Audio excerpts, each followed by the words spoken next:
Hello, friends! Welcome to ThinkerViews podcasts, where we share our book reviews with you.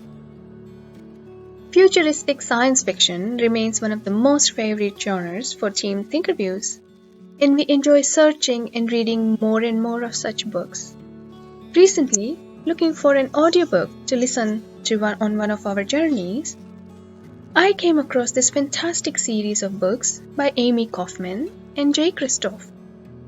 The first book in the series, Illuminae, the Illuminae Files 1, was first published in 2015 and since has been followed by equally successful installments called Gemina, Obsidio, and the prequel Memento. We've enjoyed these books and so we thought we'll share our thoughts on this book series on behalf of Team ThinkerViews. Let us take a look at the cover page of this book. The book is quite an eye-catcher, giving us a pause to think about the effect of cover pages and packaging on browsers and readers perusing bookshelves looking for their next reads. One of the most appealing things about this book is how it is set up in terms of structure, and the cover page gives you hints of it. Featuring a background in shades of fiery and explosive red to orange are shown scratches of text. The look of these text pieces is like burnt fragments flying in the wind, or the lottery stickers scratched with a coin.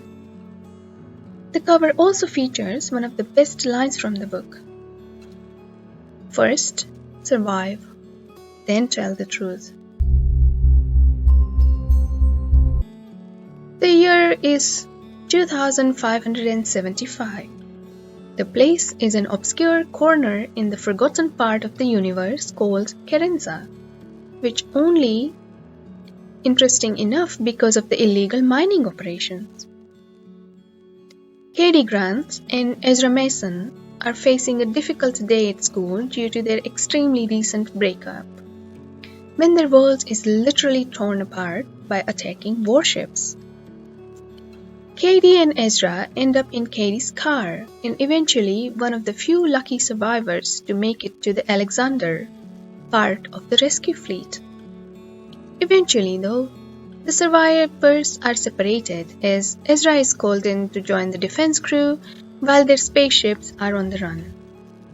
Named the Alexander in science ship Hypatia, these ships slowly become places of a disaster even bigger than their lost planet.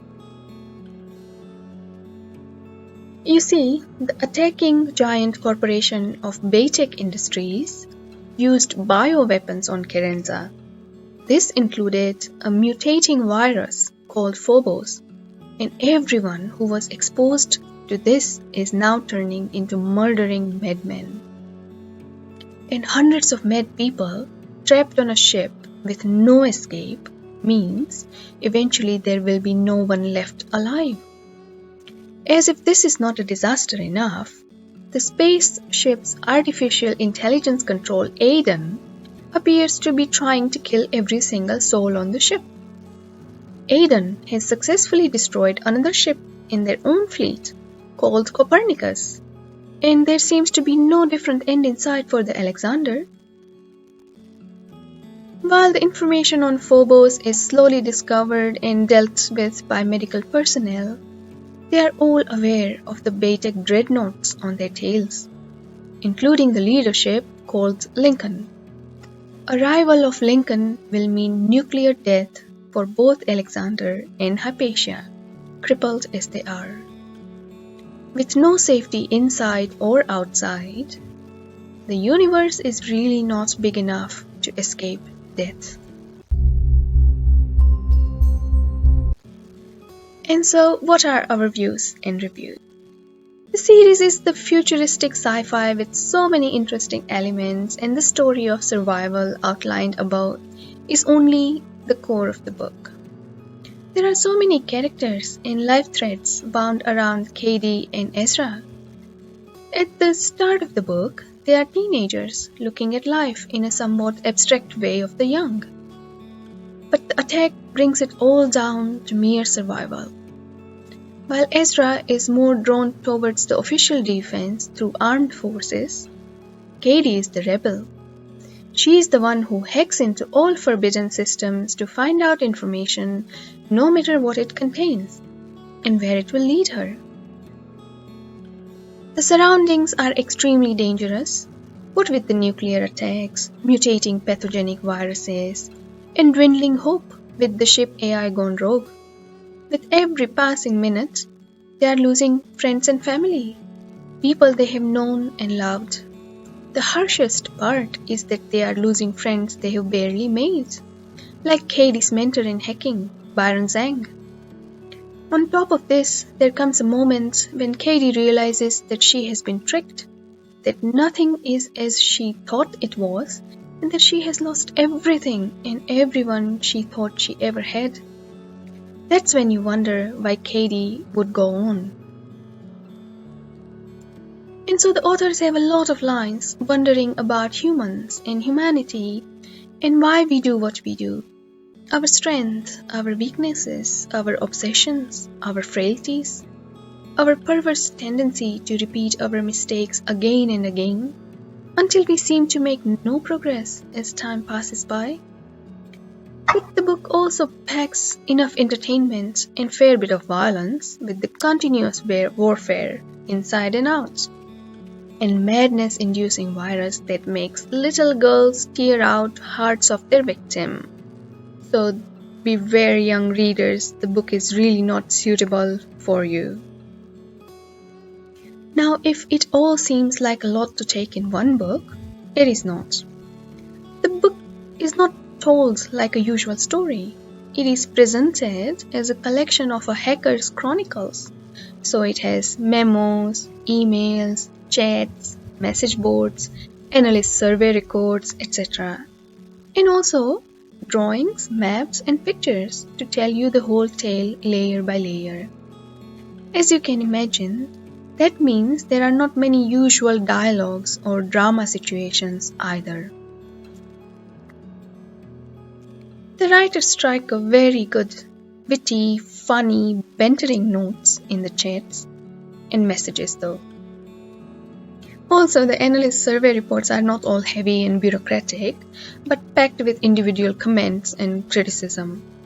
And then there is an occasional deep note, like below. Miracles are statistical improbabilities. And fate is an illusion humanity uses to comfort itself in the dark. There are no absolutes in life, save death. And the audiobook version on Bolinda platforms was really delightful, with multiple readers and narrators making an enjoyable, dramatic version of events. They made it really fun to listen to the teenage chats and surveillance videos while making the seriousness of the situation just as equally apparent. So in summary, this is a funny, adventurous, and deeply heartwarming saga of survival for admirers of futuristic science fiction and space travel lovers. ThinkerViews rating for the books is at around 7.5 to 8 stars for this one.